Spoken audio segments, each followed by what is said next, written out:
So there are a massive number of children in the United States that are in the foster care system. And what's alarming to me is the lack of fulfilling of the need. When you look at the numbers, there's about the same amount of evangelical churches.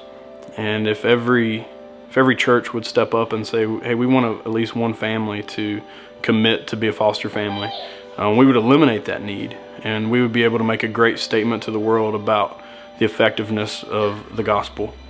Definitely the need for foster care in our area is huge. Particularly, I think where most of us are pretty aware of the drug and opioid and heroin epidemic that's really just tearing our town, our county, our whole state up. And this is resulting in a lot of kids who are displaced from their homes. Unfortunately, statistically, West Virginia leads the nation in many negative statistics, and opioid use and addiction is one of them. And as sad as that is, it gave us a great gospel opportunity to foster. And the gospel speaks to foster care. It speaks to children who are abandoned. It speaks to children who are scared, who are traumatized. And in foster care, it is a very selfless thing because you're loving a child that may not be with you forever, but you're able to give them love and hope in a time when it feels like they don't have any love and hope. And I've heard a lot of families say that they don't think they can do foster care because they can never say goodbye to a child. And that's true. I mean, it does hurt to say goodbye and to let a child go out of your home that you've fallen in love with, but falling in love and losing a child is a worthy sacrifice when that child is given hope in that process. And it's something that I think the church ought to be willing to sacrifice. They ought to be willing to endure that pain so that a child can be alleviated from pain for a season of their life when they really most need it. We've got 3 children of our own, 3 daughters. We've always wanted our house to be a place of joy and refuge. And with that, we knew that fostering and adoption would hopefully one day play a role in our family. But on the journey to fostering and adoption, there was a family that God put in our lives about 2 years ago. And this family deals with drug addiction quite a bit, dysfunctional relationships quite a bit, and in all honesty is just very, very hopeless. And so a family member came to my wife and I and asked us one day while we were on vacation if we would consider fostering. There was nobody in the entire state of West Virginia that was registered in the foster care system that could take on 4 siblings at the same time. We knew that if we said no, then the kids were already set to be split up and to be out of state. One thing was for sure, that we knew this was a God thing and an opportunity to present the gospel. Our foster care experience, I guess, started, I don't know, probably close to 3 years ago, but we had been recently at that point told that we probably could not have children of our own. So my mom was telling a story about a young girl about 13 years old. And I'd come to their church as a guest, and during prayer time she had stood up and asked, please pray for us that someone will come along for my sister and I. For somebody to adopt us or take us in, because we don't have anyone to take care of us and we don't have anyone to love us. Well, it was just absolutely heartbreaking. I just remember saying this at the time, like, the only reason for us not to do this is because it's going to make our life more inconvenient. But I don't think Christ calls us to convenience. Overall, life's pretty convenient, and the thought that, bringing a child into our home that's not ours is going to make it more inconvenient, it couldn't be a good enough reason for us at the time. We got into this, what triggered it was a big event in the life of our daughter. She had a friend who was in a traumatic experience and pulled out of her home. Little Bella, our daughter, was in kindergarten, and her friend's mom passed away, and there was nowhere to place the kids. And so when we found out about that, and then we started talking at the house with each other about how we could help, and we started thinking we could rearrange bedrooms, we could do all these crazy things. Ultimately, we didn't need to take those children. There was a family member that took them. But since we had already decided we could move bedrooms around, we could do this with our kids, it wouldn't affect them too much, then we decided to go ahead and contact NETCO. We became very aware very quickly that this wasn't going to be something easy to adjust to very quickly. We were excited and scared and brought the kids in, and the kids stayed with us for almost 8 months. Since then, the kids have been gone for 2 months, and we don't have communication with the family, and so it's very tough, but it encourages us to be on our knees praying for the kids and for the family. As we finished our training, the very last training, we found out that we were pregnant. And they said, how about you take this first year off? We'll only call you in an emergency or for respite. When I was about 7 months pregnant, we got a call at maybe midnight or 2 o'clock in the morning. And there were 2 little boys that were brought to us. And we thought we were just emergency respite, like maybe even overnight. The minute Hunter brought them home, I remember, to our house, the thought of them being alone in the world and so helpless, it just broke my heart. So in total, we had them for, was it 3 months? Yeah. But our baby came a month early, so we were new parents with a 1-year-old, a 2-year-old, and a premature newborn baby.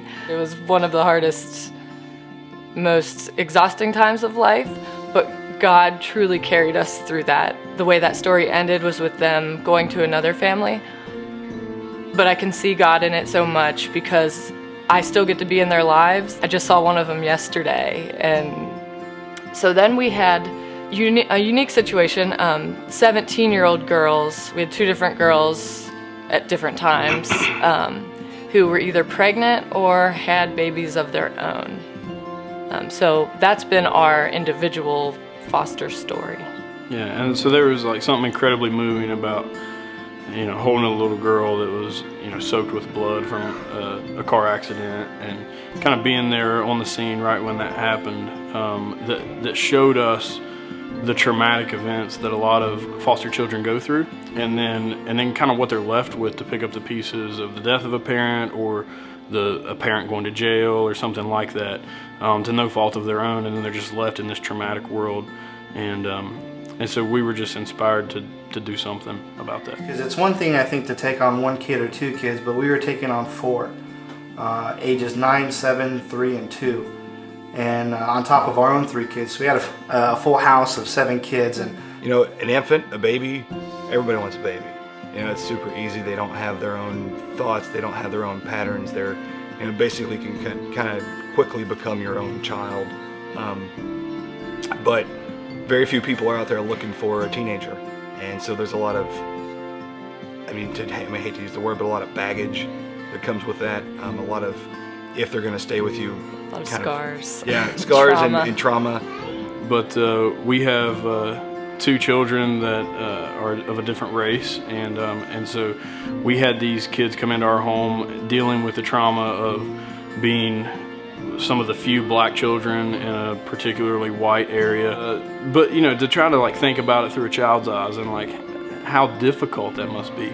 And you're wanting so much for these kids to love you, and you're trying to connect, and you get a response of "I hate you," because you can't just snap your fingers and make them fall in love with you, and it's difficult.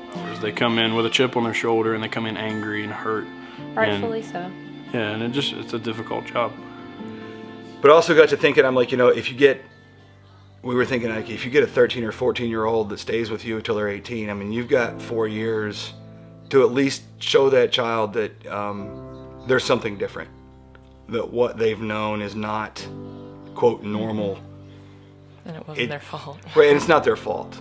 And I think that there's a lot of that goes with it. Even though things didn't completely turn out in the end like we hoped and would have wanted in our own plan for some of the stories of the people in our house. I have a lot of fond memories, even still. Every time I drive past the park and the fountain, I have a memory every time of one of them saying, "Mommy, Wawa, Mommy, Wawa." Or if we went over a big bump in our car, he would say, "Bump, bump." Bump. So it still makes me smile whenever I hit a pothole that he would have said, "Bump, bump."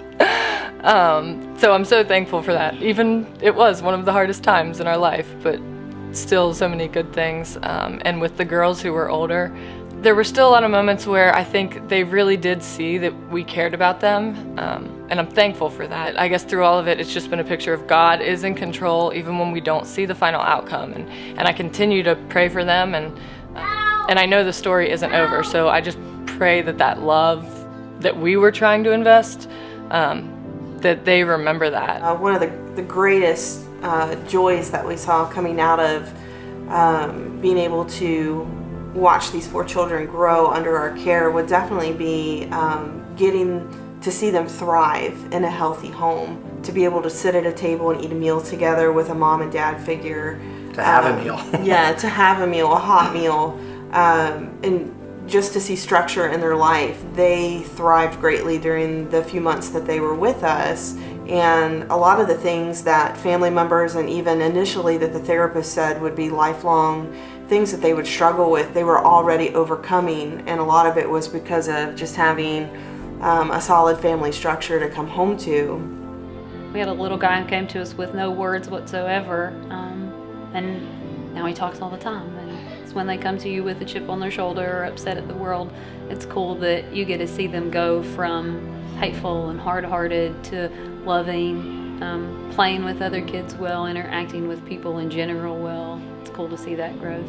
You know, for me, there's a lot of things in the Bible and a lot of things that are a little bit gray or can be interpreted this way or that way, but like caring for widows and orphans is pretty black and white. And to be honest, I was pretty ignorant about it.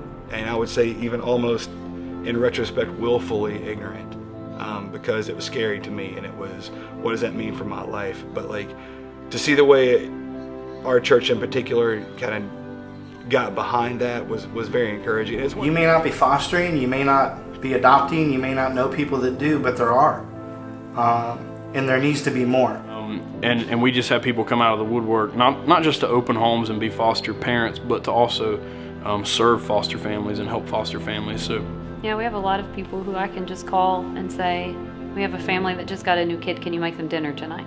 And so that's how they serve. They make dinners for families. We had a family who went and bought a car seat, and just people who can't do foster care in their home but have the money or the time, and that's how they're going to help. Dinners, car seats. I mean, there are tons of other people who are working and serving foster families and doing things to help with the epidemic in our area and the need that we have. Galatians says, do good to all, but especially the household of God. And so any Christians that you know that are doing this, how can you go above and beyond?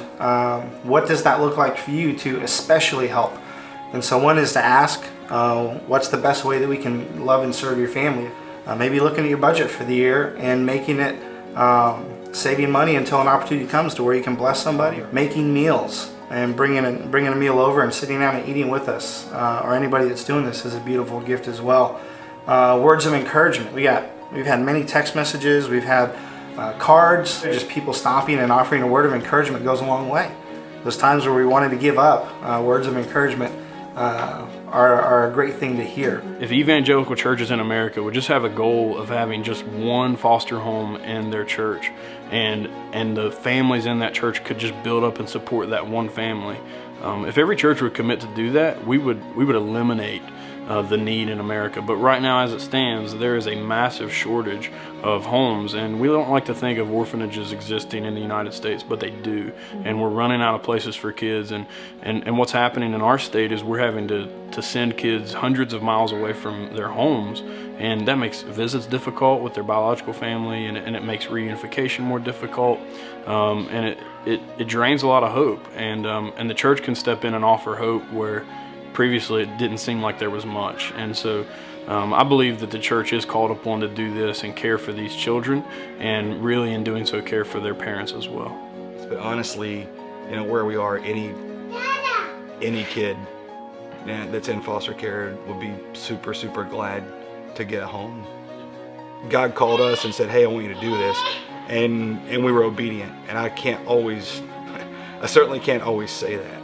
And I think that's something that we as a church need to understand. This is one of those things that he's pretty cut and dry about. And an interesting statistic is that if every church in the United States, not every person in a church, but every church in the United States would care for one foster child, there would be no foster children without placement. There's a huge need for foster care. Here in our county at least, 15 kids a week are turned down from the foster system because there's not enough people. And so consider your life and realize that there's a need all around you, become aware of that.